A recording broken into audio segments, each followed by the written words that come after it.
ప్రత్యేకమైన ఈస్టర్ ఆరాధనలో ప్రత్యేకంగా ఆయన సమాధిని గురించి కొద్ది నిమిషాలు ధ్యానించుకున్నట్లయితే మనకు కొన్ని విషయాలు మనకి అర్థమవుతాయి.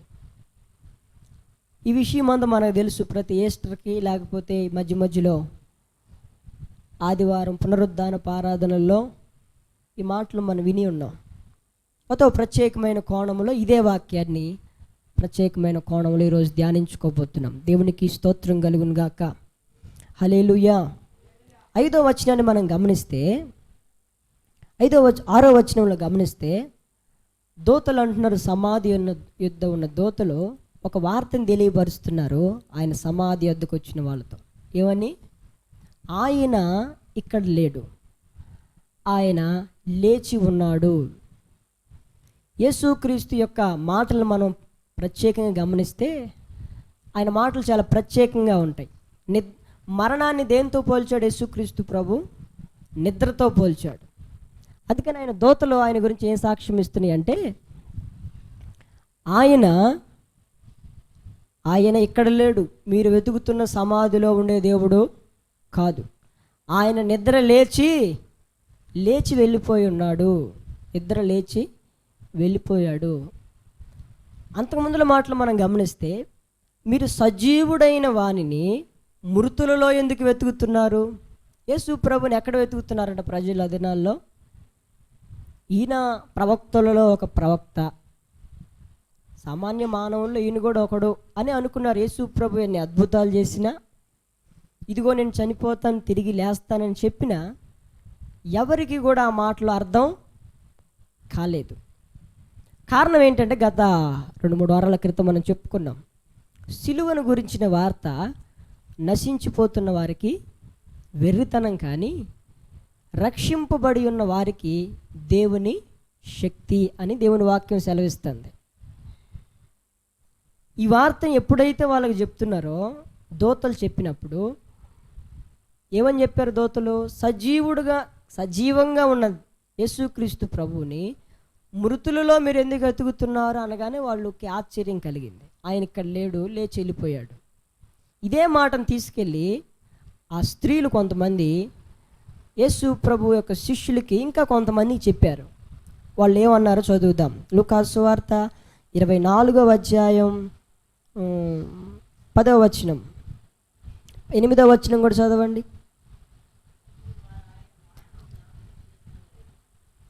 9వ వచనం. సమాధి యొద్ద నుండి తిరిగి వెళ్ళి ఈ సంగతులన్నీ 11 శిష్యులకును తక్కిన వారందరికీ తెలియజేసిరి. ఈ సంగతులు అపోస్తులతో చెప్పిన వారెవరనగా మగ్దలేనే మరియయు, యోహన్నయు, యాకోబు తల్లి అయిన మరియయు, వారితో కూడా ఉన్న ఇతర స్త్రీలు. అయితే వారి మాటలు వీరి దృష్టికి వెర్రి మాటలుగా కనబడెను గనుక వీరు వారి మాటలను నమ్మలేదు. యేసు ప్రభు గురించిన వాళ్ళ ఉద్దేశం ఏంటంటే, యేసు ప్రభు ఉన్నంతవరకు బాగానే ఉంది, కడుపు నిండా భోజనం దొరికింది, ఏ పని పాట చేయకపోయినా వాళ్ళకి గడిచిపోయింది ఆ దినాల్లో. ఆయన ఇప్పుడు చనిపోయాడు, సమాధి చేయబడ్డాడు. ఆయన సమాధి చేయబడి 2 రోజులే అవుతుంది. 2 రోజులకే ఇంక మన బతుకెందుకు అని తమ జీవితాన్ని గురించి వాళ్ళు తమకు తాము అసహించుకుంటూ, ఈయనేదో ఉద్ధరిస్తాడు అనుకుంటే ఈయనే చచ్చిపోయాడు, మన పరిస్థితి ఏంటని భయంతో గడగడలాడుతూ తడుపులు గళ్ళు పెట్టుకుని లోపల కూర్చున్నారు. అయితే వేళల్లో కొంతమంది చాకచక్యం కలిగిన స్త్రీలు తెల్లవారుచుండగా వాళ్ళు వెళ్ళిన ఉద్దేశం ఏంటంటే, ఆయన యొక్క దేహం 3వ రోజు ఏ విధంగా ఉందో, ఒకవేళ వాసన వస్తుందేమో, వాసన రాకుండా కొన్ని సుగంధ ద్రవ్యాలు, సెంటు, అత్తరు కాస్త జల్లేసి వద్దాం అన్న ఒక చిన్న ఆలోచన వాళ్ళు బయలుదేరి వచ్చారు. వచ్చేసరికి అక్కడ మొదట ఏం కనపడింది? రాయి దొరిలింపబడటం మొదట కనపడింది. ఏంది రాయి దొరిలింపబడింది? సైనికులు ఉన్నారు, రాయి దొర్లింపబడిందని లోపలికి వెళ్ళి చూస్తే లోపల 2 దేవదూతలు ఉన్నారు. వాళ్ళు ఏం చెప్తున్నారు? మా యేసు ప్రభు యొక్క దేహవేదని వాళ్ళని అడిగితే, ఆయన సజీవుడై ఉన్నాడు, మరణమును గురించి తిరిగి లేచున్నాడు, ఆయన్ని మీరు ఇక్కడెందుకు వెతుకుతున్నారు? మీరు ఎతకవలసిన ఇక్కడ కాదు, మరొక చోట ఉన్నాడు, అక్కడికి వెళ్ళి ఆయన్ని వెతకాలన్నాడు. ఈ మాటలు చెప్పగానే ఏ అయితే దూతలు చెప్పారో, ఏవైతే తమ కనులారా చూశారో, ఏవైతే తమ చెవులారా విన్నారో, ఒక సాక్ష్యంగా వారి మధ్యలోనికి వెళ్ళి చెప్పగానే యేసు ప్రభువుకి ఎంతమంది శిష్యులు ఉన్నారు? అప్పటికి యూదా ఇస్కరియోతుకు పోగా 11 మంది శిష్యులు ఉన్నారు. 11 మంది శిష్యులతో పాటు ఇంకొంతమంది ఉన్నారు. ఈ ఆడవాళ్ళు చెప్పిన మాటలు మామూలుగా సాధారణంగా ఏమనుకుంటాం? ఆడవాళ్ళ మాటలకు అర్థాలు వేరు అనుకుంటాం. వాళ్ళు కూడా అలా అనుకున్నారు కాబోలు. ఈ ఆడవాళ్ళ మాటలకు ఏమొచ్చే, వీళ్ళకి పిచ్చెక్కినట్టుంది. యేసు ప్రభు చచ్చిపోయేసరికి ఏంటేంటో మాట్లాడుతున్నారు. అయినా మా పర్మిషన్ తీసుకోకుండా మీరు ఎవడెళ్ళమన్నాడు నిన్ను, చెప్పింది చాలులే అన్నట్లుగా వాళ్ళు ఆ మాటలు వాళ్ళకి ఏ విధంగా అనిపించినాయట? వెర్రి మాటలుగా అనిపించాయి. గనుక ఆ మాటలను వాళ్ళు ఒకటి కూడా నమ్మలేదు. అయితే పేతురు 12వ వచనం, అయితే పేతురు లేచి సమాధి యొద్దకు పరిగెత్తుకొని పోయి వంగి చూడగా నారబట్టలు మాత్రం విడిగా కనబడెను. అతడు జరిగిన దాన్ని గూర్చి ఆశ్చర్యపడుచు ఇంటికి వెళ్ళి, ఈయనకి నమ్మకం లేదు. 11 మందిలో ఆ వార్త స్త్రీలు చెబితే విన్నాడా? అసలు వాళ్ళు చెబితే నేనేంటి? స్వతహాగా మనుషుల్లో ఉన్న స్వభావం ఇది. నువ్వు చెబితే నేను వినేదేంటి? నేను డైరెక్ట్గా చూస్తేనే నమ్ముతా, అవునా కదా అని పేతురు తొందర కదా, 11 మందిలో తొందరపాటు కలిగిన మొదట తొందరగా మాట వినగానే అపనమ్మకం కలిగి అసలు నిజమా కాదా అని పరిగెత్తుకుంటూ వెళ్ళాడు. నిజంగానే వాళ్ళు చెప్పిన మాటలు అతను చూసిన దానికి వాస్తవం అనిపించింది, ఆశ్చర్యం కలిగింది. సమరయ స్త్రీ కూడా నేను చేసినవన్నీ నాతో చెప్పిన యేసయ్యని మీరు వచ్చి చూడండి అని చెప్పింది. సువార్త పనికి మాలిందని నువ్వు చెప్పి నీ బతుకెవడికి తెలియదు, నువ్వు సువార్త చెప్తున్నావా, యేసు ప్రభు మాటలు చెప్తున్నావని ఆ మాటలు ఎవరు లక్ష్య పెట్టాలి. ఆమెతో కొంతమంది అన్న మాటలు ఏంటంటే, యోహాను సువార్తలో మనం చదివితే, నీవు చెప్పిన మాటలను బట్టి కాక మేము వచ్చి చూచి ఆయన ఎవరో తెలుసుకుంటామన్నారు. దేవునికి స్తోత్రం. హల్లెలూయా, హల్లెలూయా. మనం చెప్పినంత మాత్రం నమ్మాలని లేదు. ప్రాముఖ్యంగా స్త్రీలు చెప్పే మాటకి అసలు విలువే లేదు మనం బైబిల్లో చూస్తే. అది మొట్టమొదటి సువార్త చెప్పింది ఎవరు? సిలువను గురించిన సువార్త, పునరుద్ధాన సువార్త చెప్పింది ఎవరు? స్త్రీలే. అయితే వాళ్ళు చెప్పిన మాటల్ని శిష్యులు నమ్మలేదు, ఎవరు నమ్మారు. ఎప్పుడు నమ్మారు చెప్పండి? ఎప్పుడు నమ్మారు? కన్నులారా చూసినప్పుడు. ఆశ్చర్యపడుతూ పేతురు తన ఇంటికి వెళ్ళాడు. ఆ విషయాలు మరలా వాళ్ళతో చెప్పాడు. పేతురు చెప్పగానే మిగతా వాళ్ళందరూ నమ్మారు. కానీ 11 మందిలో ఒకడైన తోమా మాత్రం నమ్మకుండా ఏం చేశాడు? వాదిస్తున్నాడు పేతురుతో, మిగతా ఉన్న స్త్రీలతో. మీకు బాగా పిచ్చి పట్టినట్టుంది, మీకు బాగా యేసు ప్రభు చచ్చిన దగ్గర మైండ్ పాడైపోయినట్టుంది. ఆమె ఒక రకంగా చెప్పేది, ఏమో ఒక రకంగా చెబుతూ, నువ్వు ఇంకొక రకంగా చెప్తున్నావు. సమాధిలో ఉన్న వ్యక్తి ఎలా ఖాళీ అవుతాడు? బాబు మేము చూసామయ్యా అంటే, నేను నమ్మను. ఎవడు నమ్మినా ఈ బ్యాచ్ మనకు కనపడతారు మన ఏరియాల్లో. నువ్వు నమ్మేవేమో, నేను కన్నులారా చూస్తే కానీ నమ్మను. ఆయన నాకు ప్రత్యక్షమైతే కానీ నమ్మను. ఆయన నా ఎదురొచ్చి మాట్లాడితే కానీ నమ్మను నేను. ఇలాంటి బ్యాచ్ కూడా మనకు కనబడుతుంది. అయితే యేసు ప్రభు ఈ మాటల వాదన జరుగుతూ ఉండగా ఆయన వారి మధ్యలోనికి దిగొచ్చాడంట. దేవునికి స్తోత్రం కలుగును గాక. హల్లెలూయా, హల్లెలూయా. ఆ మాటను ఒకసారి మనం చదువుదాం.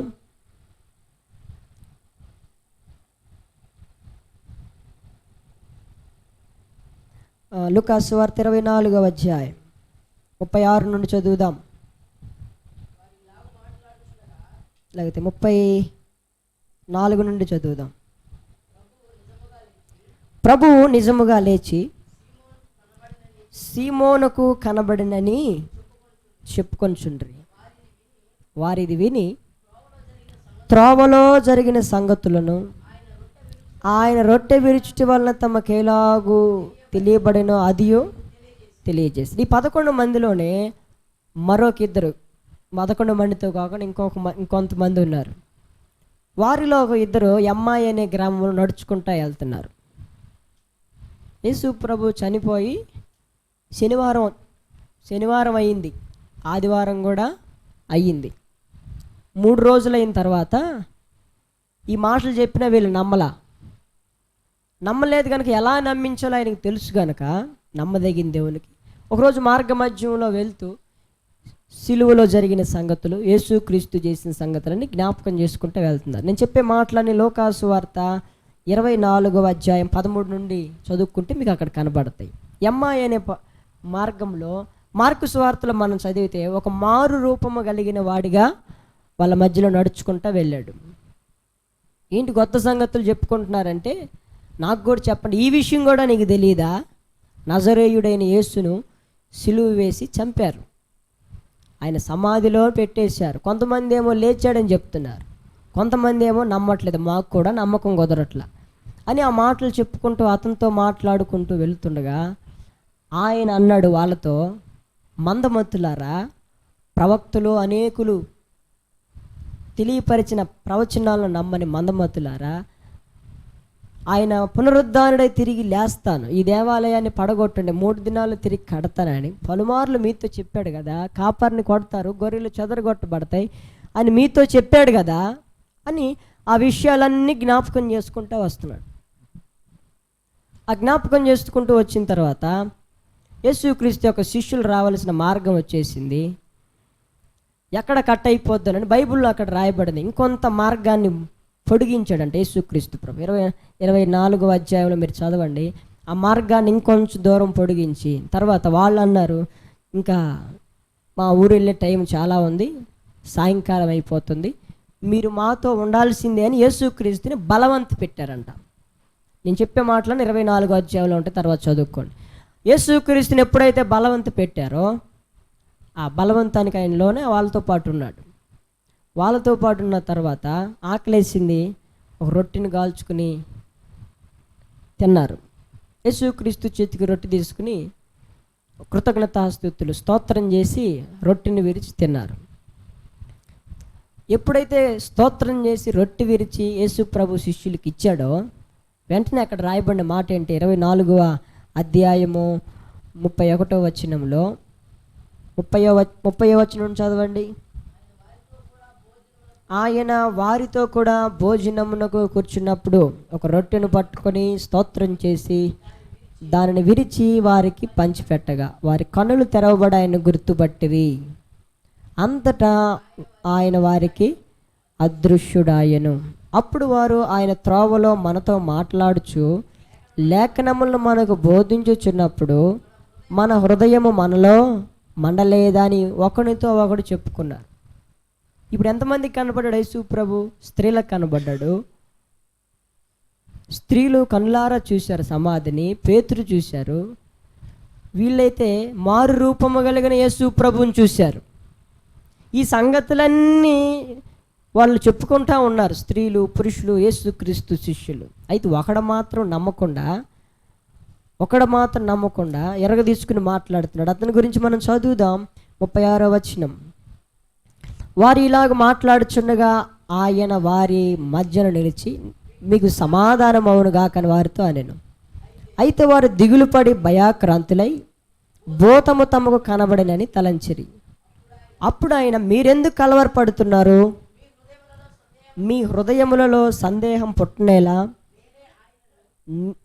నేనే ఆయనను అనుటకు నా చేతులను నా పాదములను చూడుడి, నన్ను పట్టి చూడుడి, నాకున్నట్టు మీరు చూచుచున్న ఎముకలను మాంసమును భూతమును కొండవని చెప్పి తన చేతులను పాదములను వారికి చూపిన. అయితే వారు సంతోషము చేత ఇంకనూ నమ్మక, చూడండి మనుషుల యొక్క స్వభావం, ఇంకనూ నమ్మక ఆశ్చర్యపడుతుండగా ఆయన, ఇక్కడ మీ యొద్ద ఏమైనా ఆహారం కలదా అని వారిని అడిగాను. వారు కాల్చిన చేప ముక్కను ఆయనకి ఇచ్చి ఆయన దానిని తీసుకొని భుజించెను. మనం మత్తయి సువార్తలో, మార్కు సువార్తలో చదివితే తోమా గురించి కూడా రాయబడుతుంది. మనం ఎక్కువగా మనకు అనుమానము, సందేహం అంటే ఎవరు కనపడతారు? ఎక్కువగా తోమా గారే కనపడతారు. ఇక్కడ మిగతా శిష్యులు కూడా, మిగతా వాళ్ళు కూడా సమాధిలో వెళ్ళి చూసినా, ప్రత్యక్షంగా మారు రూపము కలిగిన వాడిగా చూసినా, స్వయముగా ఆయనే వారి మధ్యలోనికి వచ్చి తనను తాను ప్రత్యక్షపరచుకుని, నేను భూతాన్ని కాదురా బాబు. ఇప్పుడు దెయ్యం అంటే మన దృష్టిలో ఎలా ఉంటుంది చెప్పండి? తెల్ల చీర, మల్లెపూలు, గజ్జెలు దెయ్యం అంటే. యేసు ప్రభు అంటున్నాడు, దెయ్యానికి అసలు తెల్ల చీర ఉంటుందని, మల్లెపూలు ఉంటాయని, లేకపోతే గజ్జెలు మోగుతాయని మరి ఎవరు సృష్టించారో తెలియదు. కానీ భూతానికైతే యేసు ప్రభు చెప్పిన నిర్వచనం ఏంటంటే, దానికి నాకులాగా, అంటే శరీరం జీవముతో ఉన్న వారికి లాగా రక్త మాంసాలు వాటికి ఉండవు. అందుకే పెద్దలు అన్నారు దాన్ని గాలి అన్నారు. ఏంటది? ఈ మనిషికి గాలి పట్టింది అంటారు. అందుకనే ఆ మాటలే మాట్లాడుతుంది అని అంటారు. కనబడుతుందా గాలి? ఎటు నుండి ఎటు పోతుందో తెలియదు. అర్థమవుతుందా?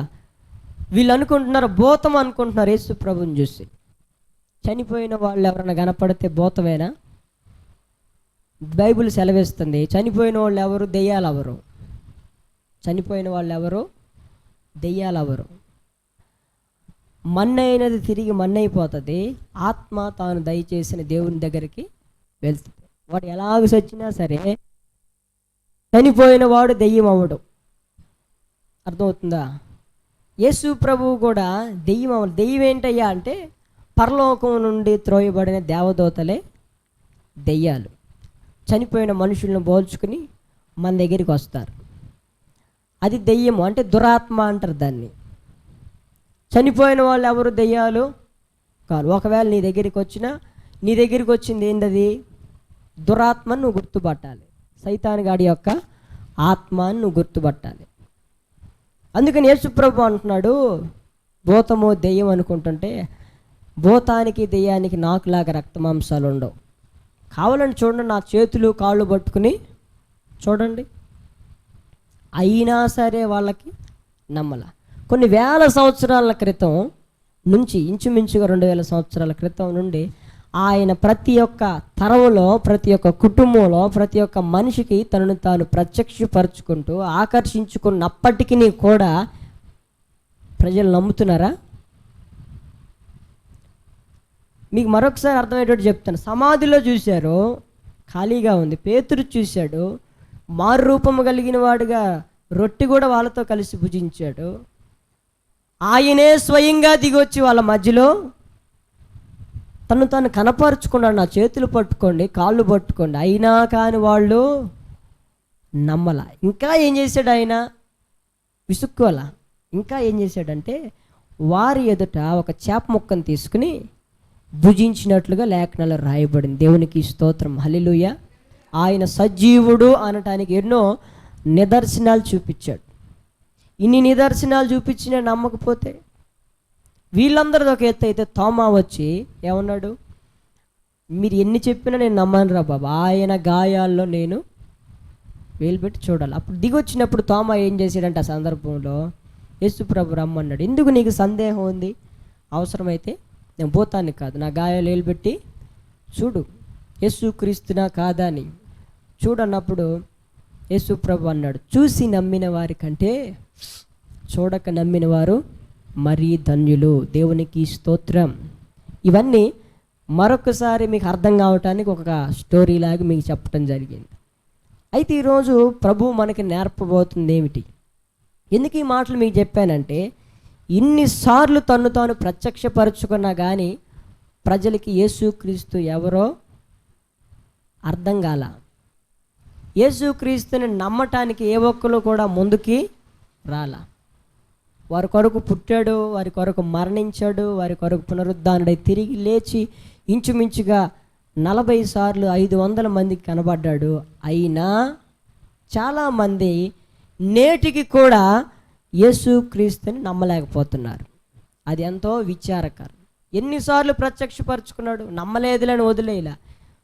ఎవరైతే నమ్మలేదో వాళ్ళకి ఏదో ఒక విధంగా ప్రత్యక్షపరుచుకున్నప్పటికీ కూడా వాళ్ళు నమ్మల. అలాంటి ప్రజలు ఈ తరంలో కూడా లేకపోలేదన్న సంగతి గుర్తుపెట్టుకోవాలి. దేవునికి స్తోత్రం, హల్లెలూయా. ఈ తరంలో కూడా దేవుడు ఎన్ని అద్భుతాలు చేసినా, ఎన్ని మహత్కార్యాలు చేసినా, దేవుడు ఎంత ప్రేమ చూపించినా, దేవుడు ఎంత కృప చూపించినా, దేవుడు తనను తాను ప్రత్యక్షపరచుకున్న స్వయంగా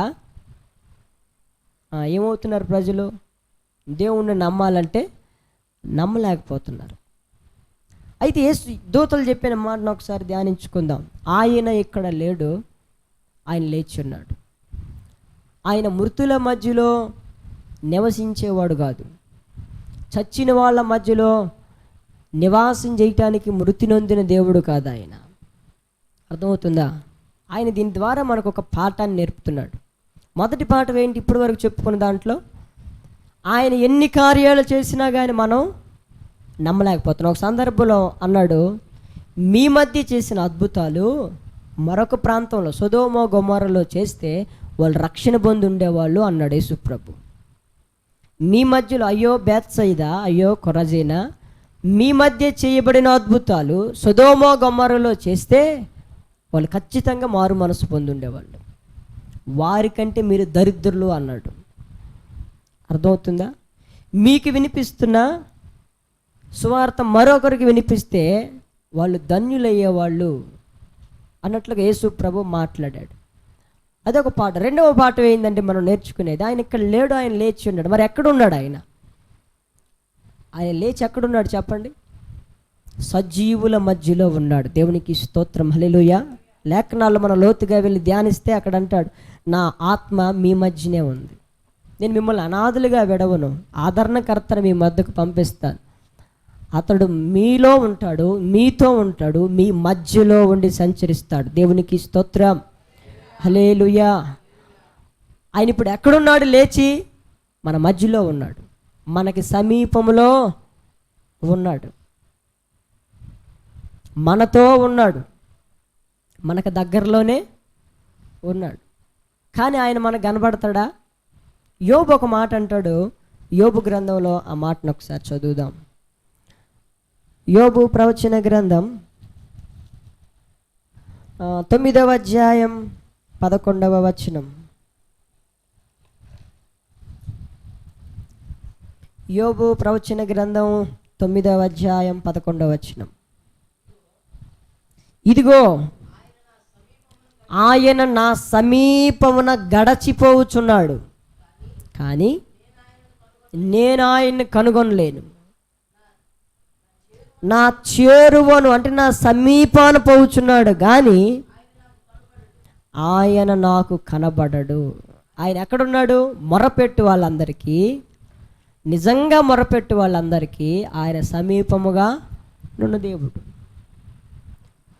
ఇర్మియా గ్రంథంలో మనం చదివితే, నేను సమీపముగా ఉన్న దేవుడినేనా, దూరంగా ఉన్న దేవుడిని కానా అని ఆ సందర్భంలో అంటాడు.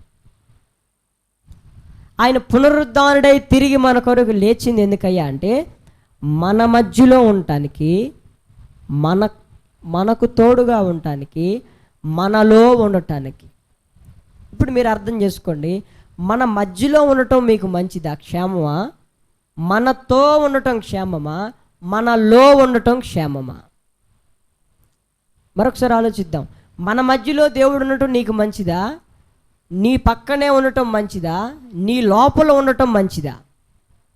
మన లోపల ఉండటమే చాలా ఉత్తమమైంది. విశ్వాసము, నిరీక్షణ, ప్రేమ, ఈ మూడిట్లో ఒకటే శ్రేష్టమైంది, ప్రేమ. దేవుడు మనతో ఉండటం, మనలో ఉండటం, మనకు సమీపాన ఉండటం, దీంట్లో శ్రేష్టమైనది దేవుడు మనలో ఉండటం. దేవునికి స్తోత్రం, హల్లెలూయా. ఆయన ఈ మూడు అనుభవాల మధ్యలో మనతో సంచరిస్తాడు, మన మధ్యలో ఉంటాడు, మనకి సమీపంలో ఉంటాడు, మనకు తోడుగా ఉంటాడు, మనలో ఉంటాడు. అందుకే ఆయన పునరుద్ధానుడై తిరిగి లేచాడు. యేసుక్రీస్తు ప్రభు ఏది చేసినా కానీ మనకి మార్గదర్శకంగానే చేశాడు, మాదిరిగా ఉండటానికి చేశాడు. ఆయన చనిపోయినా మనకు మాదిరే, ఆయన తిరిగి లేచినా మనకు మాదిరే. ఆయన చనిపోయి తిరిగి లేచి పునరుద్ధానుడైన తర్వాత ఒక మాటను చెప్పాడు ఆత్మ ద్వారా పౌలుతో. ఆ మాటని మనం ఒకసారి చదువుదాం. ఎఫెసీయులకు రాసిన పత్రిక, ఎఫెసీ పత్రిక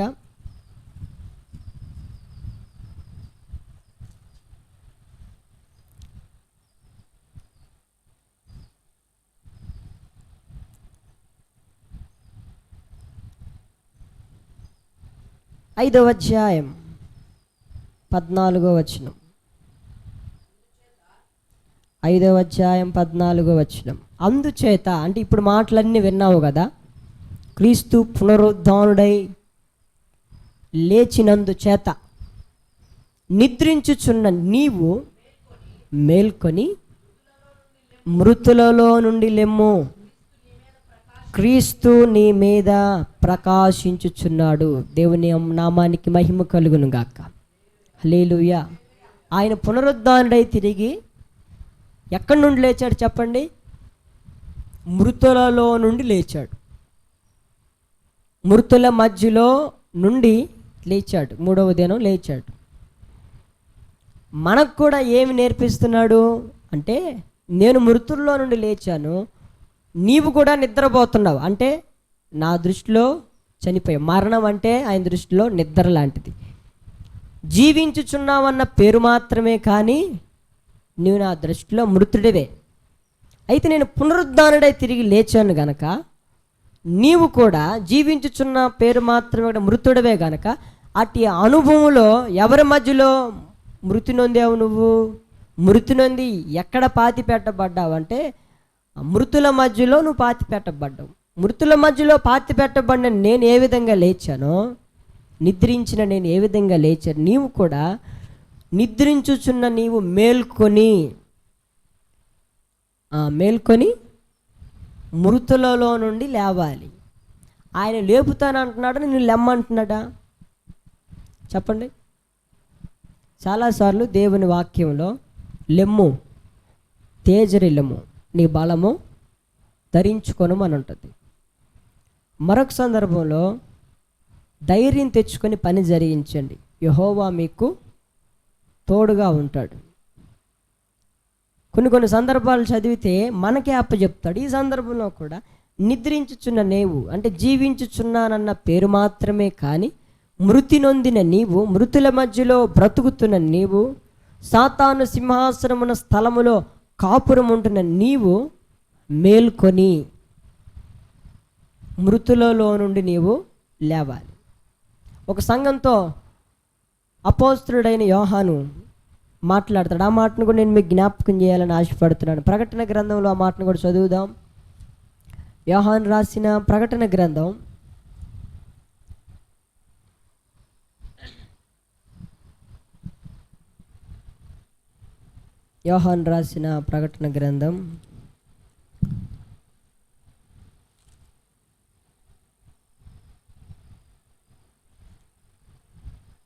3వ అధ్యాయం మొదటి నుండి.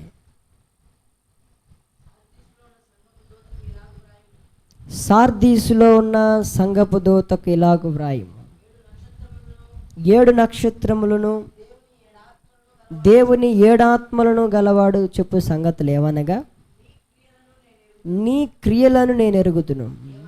ఏమనగా, జీవించుచున్నావన్న పేరు మాత్రం ఉన్నది కానీ నీవు మృతుడవే.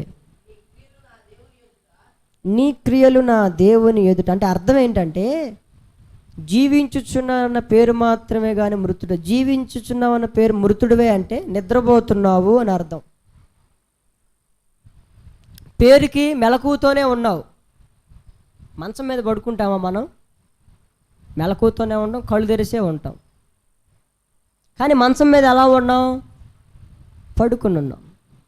పేరుకు మాత్రం మెలకుగానే ఉన్నావు. అర్థమవుతుందా? కీర్తనాకారుడైన దావీదు కుమారుడు సొలొమోను ఏమంటాడంటే, నేను నిద్రించాను కానీ నా మనసు మేలుకొని ఉన్నది అంటాడు. మీకు అర్థం కావడానికి ఈ విషయాలు చెప్తాను. నేను నిద్రపోతున్నాను కానీ నా మనసు మేలుకునే ఉంది. నేను నిద్రపోతా కూడా ప్రార్థన చేస్తాను, నిద్రపోతా కూడా నేను ప్రభువుని స్తుతిస్తాను అంటాడు ఆయన. ఇక్కడ అదే మాట అంటున్నాడు ఆ సంఘస్థులతో.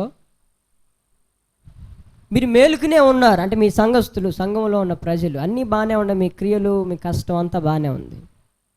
కాకపోతే నిద్రపోతున్నారు. నిద్ర కూడా ఎలా పోతున్నారంటే కళ్ళు తెరిచి పడుకుని ఉన్నారు. ఎక్కడ పడుకున్నారంటే ఈ నిద్రపోయే వాళ్ళతో కలిసి పడుకున్నారు.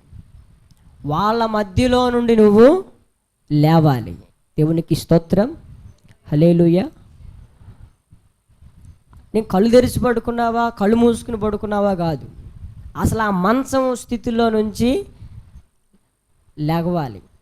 పడకన పడిపోయిన నీ యొక్క ప్రార్థనా జీవితంలో నుంచి, పడకన పడిపోయిన నీ యొక్క విలువైన ఆత్మీయ స్థితిలో నుంచి ఎక్కడ పడిపోయావో, పడిపోయి ఎవరి మధ్యలో ఉంటున్నావు, ఎక్కడ ఉండాల్సినవాడు ఎక్కడ ఉంటున్నావు? యేసు ప్రభు మృతుల మధ్యలో ఉండాల్సిన వాడు కాదు, తండ్రి కుడిపార్శ్వమందు ఉండాల్సిన వాడు అక్కడ ఉన్నాడు. సజీవుల మధ్యలో ఉండవలసిన వాడు సజీవుల మధ్యలో ఉన్నవాడు. మరి నువ్వు సజీవుడు అయితే సజీవుల దేవుడైన యేసుక్రీస్తుతో ఉంటావు. అర్థమవుతుందా? యేసుక్రీస్తుతో ఉంటావు. మరి ఇప్పుడు మనం ఎక్కడున్నాం? ఆయనైతే అక్కడ లేడు, సమాధిలో లేడు, మృతుల మధ్యలో లేడు, మృతుల మధ్యలో నుండి లేచి ఉన్నాడు. మనకు చెప్తున్న సందేశం ఏంటంటే, రెండవ పాఠం, నేను లేచాను, మీరు కూడా మృతులలో నుండి మీరు లేవాలి. అంటే మృతులు ఎవరు? నిద్రపోతున్నారు మంచం మీద. మీకు జ్ఞాపకం ఉండడానికి పదే పదే చెప్తున్నాను, నిద్రపోతున్నారు, కళ్ళు తెరిసే ఉన్నారు. అది ప్రాముఖ్యం అంటారా? లేచి మంచం మీద నుండి లేచి చక్కగా చల్లనీళ్ళతో మొహం కడుక్కుంటే ఫ్రెష్గా ఉంటుందా? అట్లాగే నిద్రమోహం వేసుకుని మంచం మీదే ఉండి అన్నీ చేసుకుంటా వ్యవహారాలు చెప్పుకుంటే బాగుంటుందా? నువ్వు ఆ స్థితిలో ఉన్నావు ఆత్మీయ జీవితంలో, నీ సంఘం అలాంటి స్థితిలో ఉంది అని అపోస్తలుడైన యోహాను ద్వారా సార్దీసులో ఉన్న సంఘానికి ఒక ఉత్తరం రాస్తున్నాడు. గనుక నిద్రించుచున్న మీరు లేవాలి, పడకబడిపోయిన నీ ప్రార్థనా జీవితంలో నుండి లేవాలి. మంచం మీదే పడుకుని దేవా స్తోత్రం, నీ కొందనాలు, నా పరిస్థితి నీకు తెలుసు కదా అంటే కుదరదు. అందుకని ఆ సంఘంతో ఒక మాట అంటున్నాడు, చదువుదాం. నీ క్రియలు నా దేవుని ఎదుట సంపూర్ణమైనవిగా కనబడలేదు గనుక జాగరూకుడవై, అంటే జాగ్రత్త కలిగి చావనయున్న మిగిలిన వాటిని బలపరచుము. అంటే సగం చచ్చిపోయావు ఇప్పటికే, ఇంకా చావటానికి అంటే పైకి ఊరక మెలకుగా ఉన్నావు, ఏదో కొంత జీవం నీలో ఉండబట్టి ఆ మంచం మీద కళ్ళు తెరిచి పడుకున్నావు. ఇప్పుడు కూడా నువ్వు జాగ్రత్త పడకపోతే అట్లా కళ్ళు తెరిచినట్లుగానే నీ ప్రాణం కూడా పోద్ది. కనుక నువ్వు జాగ్రత్త పడాలి. అందుకని అంటున్నాడు, నీ క్రియలు నా దేవుని ఎదుట సంపూర్ణమైనవిగా కనబడలేదు గనక నువ్వు జాగ్రత్త పడి ఇంకా చచ్చిపోవలసినవి ఉన్నవి, చావవలసి మిగిలిన వాటిని బలపరచు. నువ్వు ఎలాగో ఉపదేశం వింటివో జ్ఞాపకం చేసుకుని దాన్ని గైకొని మారు మనస్సు పొందుము. నీవు జాగ్రత్త కలిగి ఉండని ఎడల నేను దొంగ వలె వచ్చేదను, ఏ గడియన నీ మీదకి వచ్చినో అది నీకు తెలియదు. ఈ సంఘంతో చెప్తున్నాడు. మరొక సంఘం దగ్గరికి వెళ్ళి వాళ్ళకి లేఖ రాస్తున్నాడు. చూద్దాం, 2వ అధ్యాయం 12వ వచనం. పెర్గములో ఉన్న సంఘపు దూతకు ఇలాగు వ్రాయము, వాడి అయిన 2 అంచులు గల ఖడ్గము గలవాడు చెప్పు సంగతులేవనగా, సాతాను సింహాసనమున్న స్థలములో నీవు కాపురమున్నావని నేను ఎరుగుదును, మరియు సాతాను కాపురమున్న ఆ స్థలంలో నా యందు విశ్వాసి అయ్యుండి నన్ను గురించి సాక్షి అయిన అంతిపైన వాడు నీ మధ్యన చంపబడిన దినాల్లో నీవు నా నామమును గట్టిగా చేపట్టిన యందు విశ్వాసమును విసర్జింపలేదనియు నేను ఎరుగుతున్నా. చాలు. ఈ సంఘాన్ని గురించి ఒక మంచి సాక్ష్యం ఇస్తున్నాడు.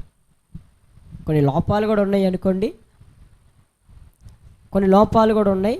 అయితే మనం ఒక మంచి మాటను తీసుకుందాం. పెర్గములో ఉన్న సంఘానికి రాస్తున్నాడు. వాళ్ళు ఎక్కడ నివసిస్తున్నారు ఆ సంఘస్థులు అంటే, సాతాను యొక్క సింహాసనము వాళ్ళ మధ్యలో ఉంది. సాతాను సింహాసనం ఉన్న స్థలములో వాళ్ళు నివాసం ఉంటున్నారు.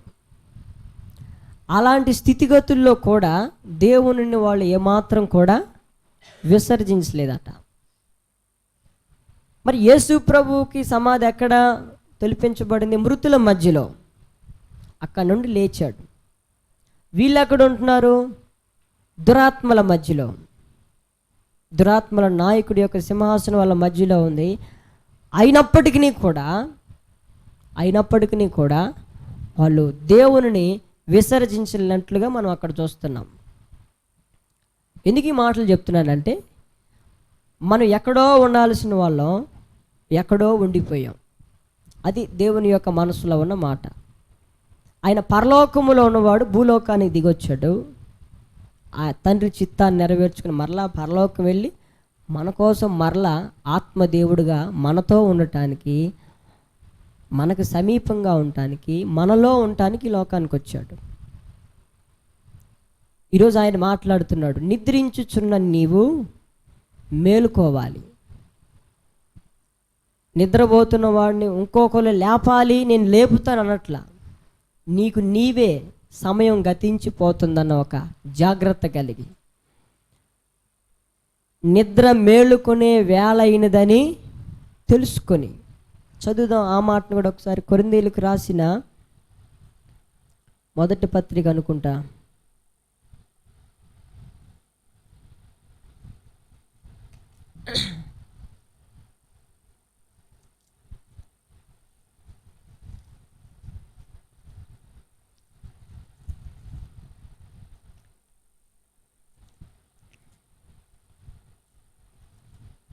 అక్కడ ఉంటుంది, నిద్రించు వేళ అయినదని తెలుసుకుని అలాగూ చేయండి అని ఉంటుంది.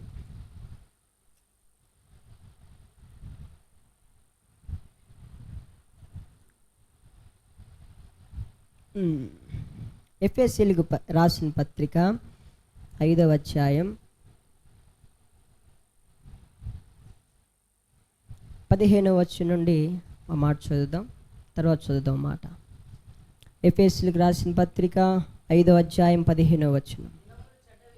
దినములు చెడ్డవి గనుక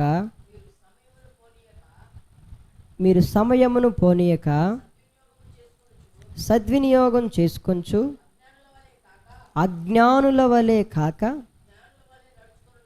జ్ఞానుల వలె నడుచుకున్నట్లు జాగ్రత్తగా చూచుకురండి. ఇందు నిమిత్తము మీరు అవివేకులు కాక ప్రభు యొక్క చిత్తమేమిటో గ్రహించుకొనండి. దినములు చెడ్డవి. ఇప్పటికే ఎన్నో దినాలు మన జీవితంలో గడిచిపోయాయి. ప్రభు యొక్క కృపను బట్టి ఈ దినం మనకు దొరికింది. దాన్ని ఈ రోజైనా యొక్క వర్తమానం ద్వారా సద్వినియోగం చేసుకోవచ్చు. అజ్ఞానుల వలె కాక జ్ఞానుల వలె నడవటానికి జాగ్రత్తగా తీర్చుకోవాలి. ఇందు నిమిత్తం దేవుని యొక్క చిత్తంని అవివేకులుగా కాకుండా దేవుని చిత్తం గ్రహించుకోవాలి. ఏమిటి దేవుని చిత్తం అంటే, ఆయన పునరుద్ధానుడై నిద్ర ఏ విధంగా మేలుకొని ఉన్నాడో, ఎక్కడ ఉండవలసిన వాడు ఎక్కడికి వెళ్ళాడో, మనం కూడా ఎక్కడ ఉండవలసిన వాళ్ళు అక్కడ ఉండాలి. మరొక సందర్భాన్ని కూడా నేను మీకు జ్ఞాపకం చేస్తాను. రోమాపత్రిక 13వ అధ్యాయం 11వ వచనం. రోమాపత్రిక 13వ అధ్యాయం 11వ వచనం. మరియు మీరు కాలము నెరిగి నిద్ర మేలుకొను వేళ అయినదని తెలుసుకొని అలాగు చేయుడి. మనము విశ్వాసములమైనప్పటికంటే ఇప్పుడు రక్షణ మనకు సమీపంగా ఉంది. అపోస్తులుడైన పౌలు అంటున్నాడు దేవుని ఆత్మ ద్వారా.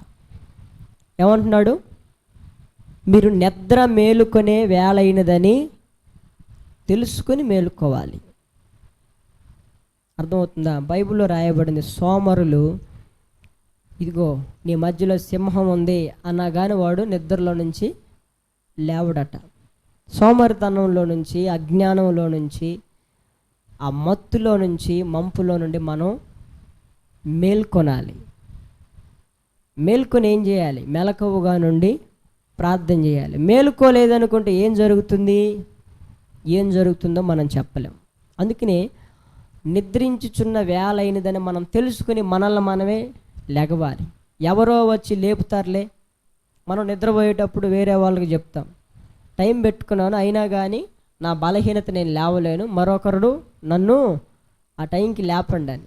దేవుని వాక్యం ఏమంటుందంటే, నేను మిమ్మల్ని లేపుతాను అన్నట్లా. ఏ టైంలో వస్తానో నాకు తెలియదు. కడబోర మోగిద్ది. ఆ బోర వినగానే ఎవడైతే వింటాడో వాడు మాత్రమే ఆయనతో కలిసి వెళ్తాడు. ఈ సందర్భంలో నిద్రించుచున్న నీ ఆత్మీయ జీవితంలో, నేను నిద్రపోతున్నాను ఆత్మీయ జీవితంలో, నా ప్రార్థనా జీవితం పడకన పడిపోయిందని తెలుసుకుని నిన్ను నీవే బలపరుచుకొని ధైర్యపరచుకొని ఆ మంచం మీద పరున్న స్థితిలో నుంచి లేగవాలి. యేసుక్రీస్తు ప్రభు కొంతమందిని బాగు చేసినప్పుడు ఏమన్నాడంటే, నీ పరుపెత్తుకుని లేచి నడవమన్నాడు. చాలా దినాల ఆ వ్యక్తి పరుపేసుకుని పడుపు మీద పడుకున్నంతగా 38 సంవత్సరాల నుంచి బెతెస్దా కోనేరు దగ్గర పడుకునే ఉన్నాడు. ఆ పడకలో ఉన్న వ్యక్తి దగ్గరికి యేసు ప్రభు వచ్చి, నీ పరుపెత్తుకుని నడవాలి అని యేసు ప్రభు అన్నాడు. అర్థమవుతుందా? నీ పరుపెత్తుకుని నడవమన్నాడు దేవుడు. అప్పుడేమైంది చెప్పండి? వాడు వెంటనే దిగ్గున పరుపెత్తుకుని లేచినట్లుగా మనం చూస్తాం. అలాగే ఈరోజు కూడా నిద్రించుచున్న మనం మేలుకోవాలి. మృతుల మధ్యలో అంటే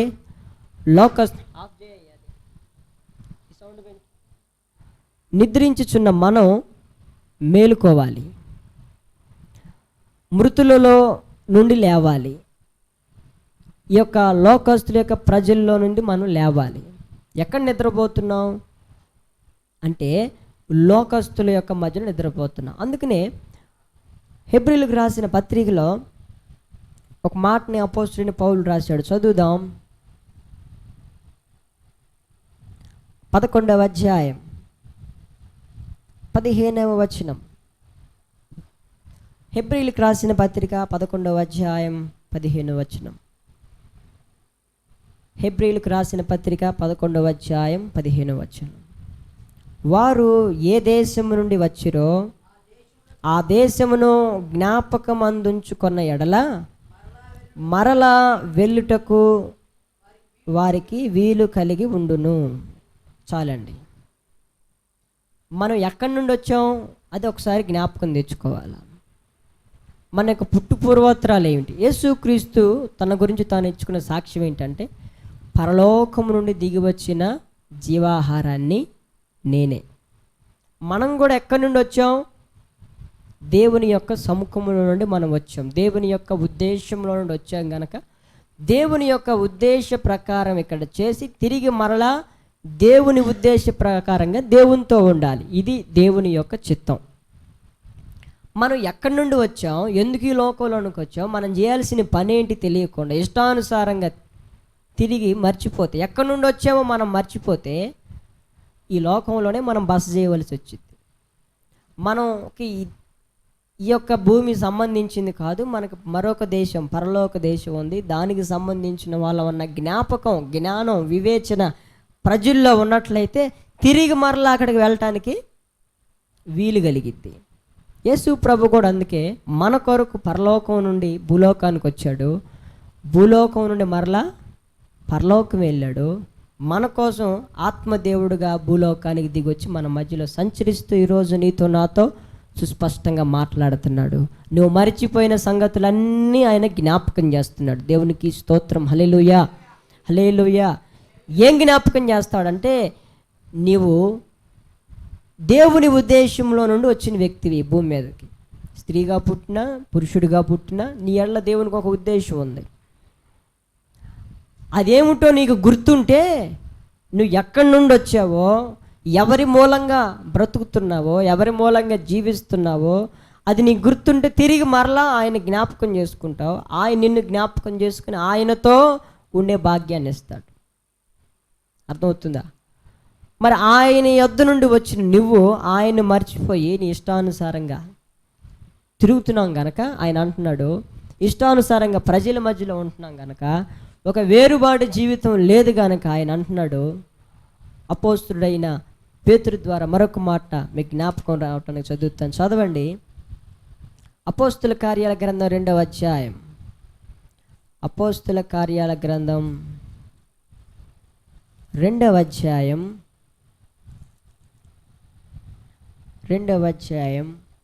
40వ వచనం. అపోస్తుల కార్యాల గ్రంథం 2వ అధ్యాయం 40వ వచనం చదువుదాం. ఇంకను అనేక విధములైన మాటలతో సాక్ష్యమిచ్చి మీరు మూర్ఖులకు ఈ తరము వారికి వేరై రక్షణ పొందుడని వారికి వారిని హెచ్చరించాను. అర్థమవుతుందా? మూర్ఖులకు ఈ తరం వారికి, మృతులైన ఈ తరం వారికి. చాలామంది ఆత్మీయతలో నిద్రిస్తున్నారు, మంచం మీద పడుకున్న స్థితిలో ఉన్నారు, ప్రార్థనలో పడకేసిన స్థితిలో ఉండిపోయారు. చాలామంది ఆత్మీయులు జీవించుచున్నామన్న పేరు మాత్రమే కానీ మృతులైపోయిన వారిగా ఉన్నారు. అయితే మీరు వారి మధ్యలో నుండి లేవాలి. వారి మధ్యలో ఉన్నంతకాలం, వారితో సహవాసం చేస్తున్నంతకాలం వాళ్ళకు బట్టిన మత్తు, వాళ్ళకు బట్టిన సోంబేరితనం, వాళ్ళకు బట్టిన దరిద్రత లేమి మీకు కూడా పట్టింది. గనుక మూర్ఖులు వాళ్ళు. ఎంత చెప్పినా, నన్ను నేను ఎంతగా ప్రత్యక్షపరుచుకున్నా, ఎన్ని అద్భుత కార్యాలు చేసినా, వారి ప్రాణానికి, ఆయుష్కి, జీవానికి మూలమైన వాడిని ఎంతగా చెప్పినా వాళ్ళు నమ్మల్ని మూర్ఖులు గనక, ఎన్నిసార్లు చెప్పినా సరి చేసుకొని మూర్ఖులు గనక మీరు వారి మధ్యలో నుండి వేరై రక్షణ పొందండి అన్నాడు. దేవునికి స్తోత్రం, హల్లెలూయా. మనం ఎక్కడి నుంచి లేవాలి చెప్పండి? యేసుక్రీస్తు మృతులలో నుండి లేచాడు. ఆత్మీయులు కూడా నిద్రించే స్థితిలో ఉన్నారు. ఇప్పుడు వాళ్ళ మధ్యలో నుండి లెగవాలి, లోకస్తుల మధ్యలో నుండి లెగవాలి. ఎలా ఉన్నామట మనం? లోకం మధ్యలో నిద్రపోతా ఉన్నాం. నిద్ర దేనికి సాదృశ్యం? లోక సంబంధంగా. ఎందుకు పోతాం? విశ్రాంతి కోసం. నిద్రపోతే చాలా ప్రశాంతంగా, సంతోషంగా ఉంటుంది. నిద్ర పోలేదనుకోండి, ఏదో కోల్పోయినట్లుగా ఉంటుంది, సంతోషాన్ని కోల్పోయినట్లుగా. లోకంలో మనం ఎలా ఉన్నాం?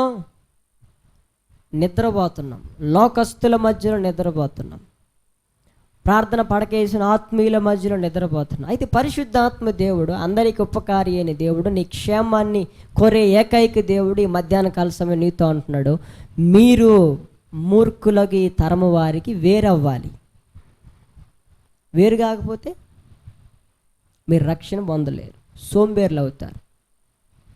నేను ఎప్పుడు వస్తానో మీ మధ్యలో నీకు తెలియదు. వాళ్ళతో కలిసి మీరు కూడా నిద్రపోతే, నీ ప్రార్థనా జీవితం పడకేసినట్లుగా ఉంటే, దొంగ వలే వస్తాను, ఏ సమయంలో వస్తానో మీకు తెలియదు.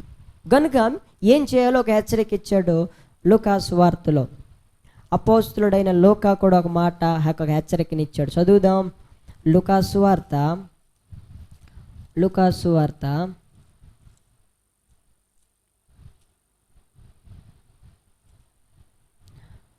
21వ అధ్యాయం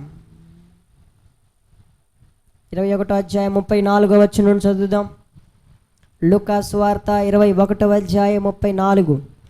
మీ హృదయములు ఒకవేళ తిండి వలనను, మత్తు వలనను, ఐహిక విచారముల వలనను మందముగా ఉన్నందున ఆ దినము అకస్మాత్తుగా మీ మీదకి ఉరి వచ్చినట్లు రాకుండా మీ విషయమై మీరు జాగ్రత్తగా ఉండండి. నిద్ర ఎప్పుడు పోతాం చెప్పండి? నిద్ర కడుపు నిండా అన్నం ఉన్నప్పుడు బాగా నిద్ర పట్టింది. లేదా సమృద్ధిగా దేవుని వాక్యాన్ని కూడా భుజించినప్పుడు ఏం కలిగిద్ది చెప్పండి? సమృద్ధిగా దేవుని వాక్యం విన్నప్పుడు నీకు తృప్తిగా ఉందనుకోండి, చక్కగా నిద్ర పట్టింది. దేవుని వాక్యం కూడా దేనికి పోల్చాడు? ఆహారానికి పోల్చాడు. సమృద్ధిగా నీ శరీరానికి ఆహారం తింటే తృప్తిగా నిద్రపోతావు, సమృద్ధిగా ఆత్మ సంబంధమైన ఆహారాన్ని తిన్న నిద్రపోతావు. అయితే ఒక హెచ్చరిక, మీ హృదయంలో ఒకవేళ తిండి వలన, మత్తు వలన, ఐహిక విచారముల వలన మందముగా ఉన్నందున. కొన్నిసార్లు అన్నం తినకపోయినా కానీ కడుపులో కాళ్ళు పెట్టుకొని నిద్రపోతాం. కారణం విచారం. యేసుక్రీస్తు శిష్యులు కూడా యేసుక్రీస్తు కలిసి ప్రార్థన చేయలేకపోవటానికి గల కారణం విచారము, దుఃఖం. యేసు ప్రభువే చెప్పాడు, దుఃఖము చేత నిద్రించారు అని. అంటే అన్నం తిన్నా నిద్ర వచ్చిద్ది, అన్నం తినకపోయినా కానీ నిద్ర వచ్చిద్ది. వాక్యం పరిపూర్ణంగా సమృద్ధిగా తిన్నా నిద్ర వచ్చిద్ది, వాక్యం అరాకొరగా విన్నా నిద్ర వచ్చిద్ది. అదే ఐహికమైన విచారం. అయితే ఆ దినము అలాగున్నప్పుడు, ఆ దినం అకస్మాత్తుగా మీ మీదకి ఉరి వచ్చినట్లు రాకుండా మీ విషయమై మీరు జాగ్రత్తగా ఉండండి. అంటే మెలకువగా ఉండండి. వాటి మూలంగా, వీటి మూలంగా. ఒకవేళ దాని మూలంగా అయినా నిద్ర వచ్చిద్ది అనుకుంటే తినకుండా ఉండొచ్చు. తిండి వల్లనే వచ్చిద్ది అనుకుంటే, తినకపోయినా కానీ వచ్చిద్ది నిద్ర. ప్రార్థన చేస్తేనే నిద్ర వచ్చిద్ది అనుకుంటే పొరపాటు. ప్రార్థన చేయకపోయినా నిద్ర వచ్చిద్ది. వాక్యం చదివితేనే నిద్ర వస్తుంది అని అనుకుంటారు. వాక్యం చదవకపోయినా నిద్ర వచ్చింది. దీనిని బట్టి మనల్ని ప్రభు త్వరగా రాబోతున్నాడు కనుక మనల్ని మనం జాగ్రత్త చేసుకోవాలి. ప్రభు త్వరగా రాబోతున్నాడు కనుక నీ స్థితిగతి ఏంటో గమనించుకుని, నేనేంటి వేళ మధ్యలో ఉన్నాను, ఇప్పుడు నిద్రపోతాం, అందరం కలిసి ఒక చోట పడుకున్నాం అనుకోండి, నిద్రలో ఏమైతే తెలియదు. ఇటు పడుకున్న మనిషి అటు వెళ్తావు, అటు పడుకున్న మనిషి ఇటు వచ్చింది. పొద్దున్నే లేచి చూసుకోవాలి నేనేంది ఎక్కడ ఉన్నాను అనుకుంటే అట్లా నిద్రలో ఏమి జరుగుతాయో మనకి అర్థం కాదు, ఎలా ప్రవర్తిస్తామో మనకు అర్థం కాదు. గనుక నిద్రించుచున్న నీవు మేల్కొనాలి. తుల్లిపడినట్లుగా మేల్కొని భయపడి నిన్ను నువ్వు జాగ్రత్త చేసుకుని మూర్ఖులని తరానికి వేరుగా ఉండి నువ్వు రక్షణ పొందాలి. అది నీ ఎడలో ఉన్న దేవుని యొక్క ఉద్దేశం. మొదటి పాఠం ఏంటి? దేవుడు ఎన్ని ప్రత్యక్షతలు అనుగ్రహించినా వాళ్ళు నమ్మలా. ఎంతగా కనపరుచుకున్నా కానీ నమ్మలేకపోయారు, విశ్వసించలేకపోయారు. అయితే దాన్ని బట్టి మనం వారి వలె ఉండకూడదు. అలాంటి వారికి వేరుగా ఉండాలి, అలాంటి వారికి దూరంగా ఉండాలి. అలాంటి వారితో నువ్వు సహవాసం చేస్తే వారికి వేరైపోయి నువ్వు జీవించాలి. అప్పుడు నువ్వు రక్షణ పొందుతావు. నిద్రించుచున్న నీవు నిద్ర మేలుకొను వేళ అయినదని తెలుసుకుని, ఇది నిద్ర మేలుకునే వేళ. రాత్రి చాలా గడిచింది అంటే నిద్రపోయిన జీవితం, నిద్రపోయిన ఆత్మీయత చాలా గడిచిపోయింది. పగలు సమీపంగా ఉంది, రక్షణ సమీపంగా ఉంది. ఈ సమయం నిద్ర మేలుకునే వేళ, నిద్ర మేలుకునే సమయం, మృతులలో నుండి లేచే సమయం, మూర్ఖులైన తరం వారికి వేరై రక్షణ పొందే సమయం. అవుతుందా? లోతుతో కూడా అదే అన్నాడు, ఈ మూర్ఖులకి ఈ తరం వారికి వేరై మీరు వెళ్ళిపోండి. నోవాహుతో కూడా అదే అన్నాడు, మూర్ఖులైన ఈ తరం వారికి మీరు వేరై వెళ్ళిపోండి అన్నాడు. వారి మధ్యలో ఉండొద్దు అన్నాడు, వారి మధ్యలో ఉండొద్దు, వారికి మీరు దూరంగా వెళ్ళండి. అయితే మనం ఇప్పుడు ఎక్కడున్నాం చెప్పండి? యేసు ప్రభువు ఎక్కడ ఉండవలసిన వాడు ఎక్కడికి వచ్చాడు, ఎక్కడికి వెళ్ళాడు, ఇప్పుడు ఎక్కడ ఉంటున్నాడు?